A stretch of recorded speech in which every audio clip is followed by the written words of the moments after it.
Hello. Hello. Growl. Channel! What's happening, man? Been a while. Been a minute. It hasn't, really. I wanted to just make this real quick. You know, vlog. It's a slow day. Just writing some things. Doing some... Oh. Oh. I'm still new to this. Still kind of getting my wings. I turned off autofocus. Yeah, look at this. Look, it's not doing the thing. It's not doing the thing. Ha! That's an improvement. I was watching an infomercial last night. I'm gonna actually look up to see which kind it is. Show all history. What do we got in my browsing history? Porn, Asian porn, Xtamax. I was watching an infomercial. It was like 2:30 in the morning. Comedy Central. Boom. Xtamax male enhancement formula for men.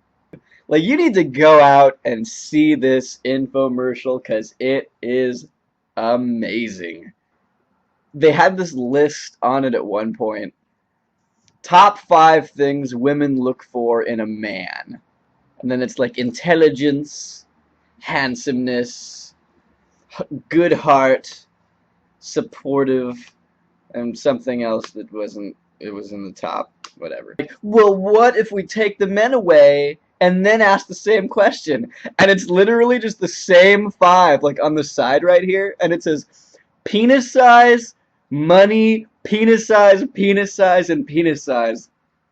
Thank you, God. And then it would jump to these ladies. It looked like they were like ripped from the jankiest clubs in LA and Miami.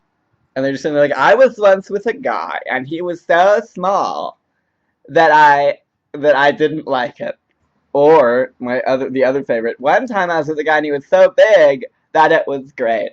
And then it got to this girl named Ashley, who I recognized from season 14 of Big Brother.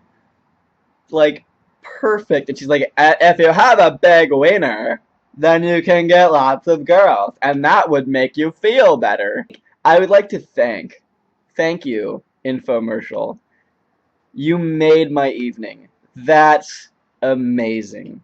I really like things that are like awful, but within the context of something that's not supposed to be awful. Like, it's supposed to be a legitimate thing, but it ends up being terrible. I got a couple of messages about the review show, and I've been reading the comments, and they're like, "Oh, this is scripted. These hosts aren't even writing the review show." One, they are. So the way that we do it is I get the game, and I get the game from the office, and then bring it back home and play it and beat it. Hooray. And then I write the initial review. Once the initial review is done, then I give the game and the review to the next person, the host that we're going to have. And then they beat the game, and then what I say is, it's now in your hands. Whatever you want to change, you can change, add, remove, change the score, anything you want, change it. Because they're the host. They're going to take the heat. Like, you can read it and be like, who's even writing this? That guy. But it's YouTube, and you have to click the read more bar. And who does that? Nobody. Whatever I say, they're gonna take the heat for it. And if it's an unpopular review, that means that somebody's going to see that and be like, oh, that Lisa Foyle, has she even played Darksiders 2? Everybody involved saw it in some way and put their input into it. I just wrote the main body of it because I'm a reviewer. That's what I do. And then on top of that, I'm constantly, whenever I come back in, I'm talking with everybody else in the office about how I feel about the game, and they're giving me feedback too. So it ends up being kind of a group thingy, because I'm a guy, I'm a reviewer. I've been reviewing now for, Jesus, almost 5 years. Not just games, but like music and other things. But we get a lot of people together, and they all talk to me, and then that affects what I write because it's good to have those perspectives, like other outside perspectives, because I do think a certain way about games and feel a certain way about certain genres, and then to like talk to other people and have them say, oh, this and this, that's good. For instance, Lane changed the score for Persona from a 7, which I gave it, to a 9. Because within the fighting game genre, it is a 9. And I actually thought that later. I was like, oh shit, I hope he changes that 7 to something better than a 7. Because the 7 that I gave it is not good. Within the context of other games, Persona 4 is totally a 7. Like, it's a fighting game. Fighting fans will be into it. Everybody else is not gonna fucking care because it's a 2D fighter. And immediately upon seeing a 2D fighter these days, most people are like, "Oh, that's tournament bracket stuff. That's way beyond me." I had one of you who asked me what I'm playing now. What I'm playing now outside of work is Assassin's Creed Brotherhood, which I just finished up the main storyline, and I'm 2 missions away from beating the Da Vinci disappearance, and I finished up everything else in the game. Like I have a full Brotherhood of fully ranked up like level 10 assassin. I liberated all the areas from the Borgia. I did all the thief missions and all the courtesan missions and all the Christina missions that I have unlocked so far. What I really like about Assassin's Creed Brotherhood so far is that I didn't play through all of Assassin's Creed 2. I played through like the first, I think, third of it. So imagine how jarring it was for me to open Brotherhood having not finished Assassin's Creed 2. And just it opens on like the Pope dying and then like a giant blue alien.